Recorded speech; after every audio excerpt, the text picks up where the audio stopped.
All right, so we've lost him. Uh, I think that going into the fight, Joe Joyce, in the first fight, Joe Joyce was fighting without moving his head. He throughout his career, he has been notorious for having a solid chin and relying mostly on his chin, stepping forward and making it dirty like that. But your chin could take you as long as it can. And in his first fight, he kept on receiving that. He had no answer to Jang's left hand or left punch, and we thought that okay, he must have learned. And in this fight, in the rematch, we saw him circling to the right. So he was avoiding that left hand, but obviously he did not learn properly. Before I get your opinion about that, Toby, I'm gonna just talk about this here. Tomosun says the UFC bigger Aljo up as the best bantamweight of all time. Regardless of Aljo's reign, he defended three times. That rematch worthy in my eyes. Or the UFC bigged him up. Yes, what I think people don't understand about Aljo is the fact that he came back from a surgery that major surgery that a lot of people will not come back from. He had a disc replacement in his neck, back of his head, a surgery to put something there, and he still came back and still grappled because grappling is very, very, very difficult to do and dangerous. He grappled his way into title defense against Pierre Yan. I believe he defended one more time. Did he? Can't remember. Oh yeah, he beat Cejudo, and he lost to Sugar here. So I think even as a story with him coming back from injury like that or coming back and recovering from his surgery like that, I think we need to put some respect in his name, and I think a rematch will be fair. But again, I'm biased because of that ballhole. I want to see Chito Vera get a crack at the title. But what do you think, Toby? Yes, let's go back to the boxing, Toby. What were your thoughts about the way Joe Joyce lost last night? I was not impressed by the slightest. Okay, so the last fight was in when April, I think. May, June, July, August, September, about 5 months away. I felt like that was not enough time for the eye to heal. It was clearly favoring the eye from the start of the fight. I feel like he was caught in two minds. He was trying to avoid the left, but he couldn't fight, the way the normal Joe Joyce will fight. And so at the end of the day, he just ended up being in no man's land. I don't know. I don't know where he goes from here, but that was not a very confident performance at all from Joe Joyce. And yes, I can't just take I'm not taking anything away from the performance from Zayli Zhang. He was absolutely amazing. Wonderful stuff. It's Jang, Jay Lee Jang. All right. Sorry, Before Jaylee Zhang. before we go, before we go, we've got one from Temba. Temba says Aljo doesn't sell anything, man. Him and the other guy can't put seats in the arena. Honestly, that's why UFC probably didn't like them. Yes, at the end of the day, we know that Dana White is a businessman. Remember when he quickly mentioned rematch for Israel Adesanya against Strickland because he knows who the draw is. He knows who the big draw is, and I think Sugar Sean versus Chito Vera the rematch might be a bigger fight than Aljo. But here is my thought about that. Quick question. Yeah, In wait. all right. Let me talk. All right. Here's my thought about that. I actually think that if Aljo or Chito fights, if Aljo fights Sugar, right, rematch, or Chito fights Sugar rematch, I think the main factor is Sugar. Sugar is the biggest draw, and I don't think there would be that much of a difference in their pay-per-view sales or in the attention that the fight will get. I think the fight will probably get more buzz if he fights Aljo, to be honest, because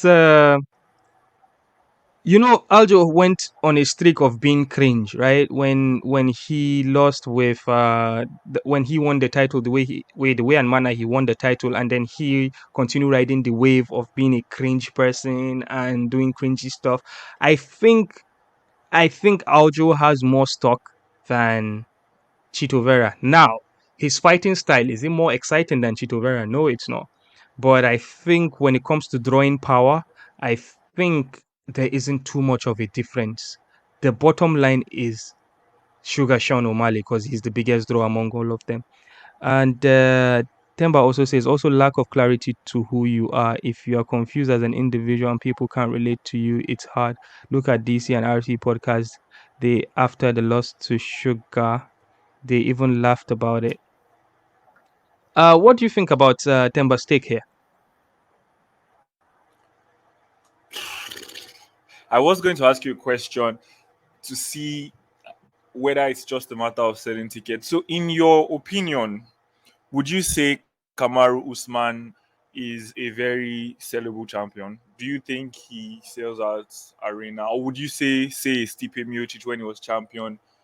Do you think he was the most exciting person to watch, or the most exciting person to help sell an arena?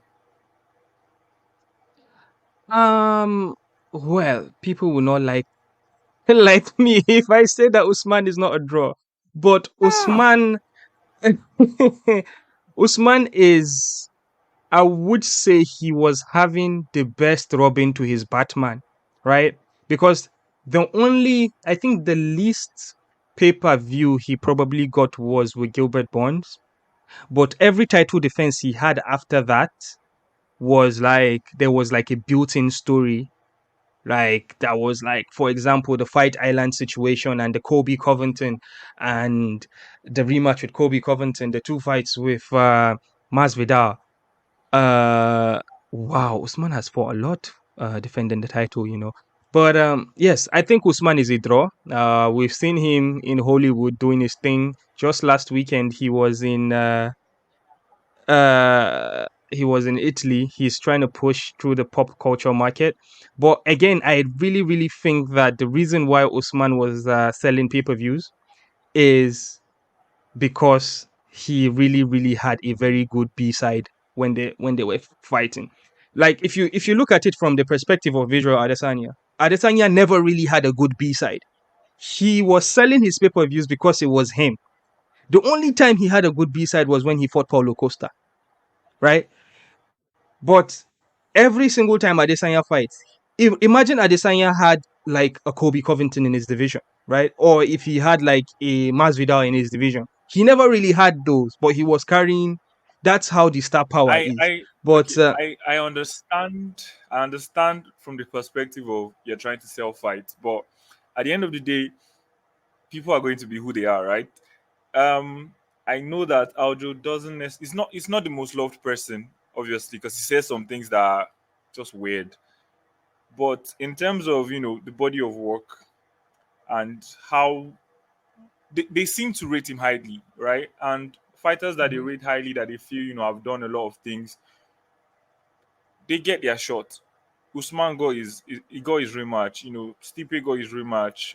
Even the guy he took the belt off got his rematch. So I feel like it's just borderline disrespectful not to give him that, seeing as you put him in a very difficult position, having to fight, injured or not properly recovered after facing, somebody who is as decorated as Cejudo. So I just feel like, from a point of fairness, I feel like he deserves the rematch. Okay. Let's go through the comments. He built himself Here, into a Temba was talking self-made. about Yeah. the reaction in the DC podcast about the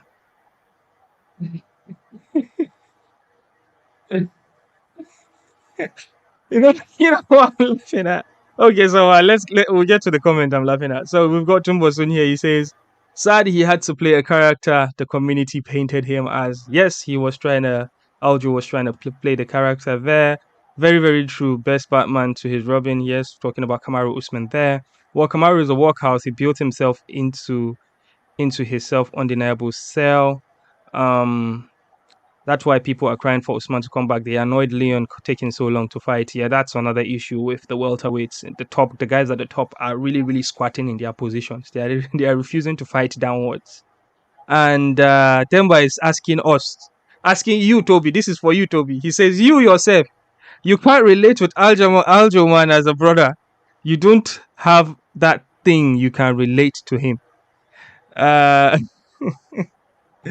that was the comment I was laughing at.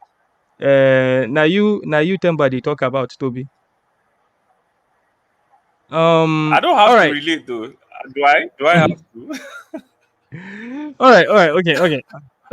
All right, so I think this is the end of this part of the podcast, and we're going to take the next 20 minutes to go through. This is the exciting part of the podcast that I'm really, really excited about.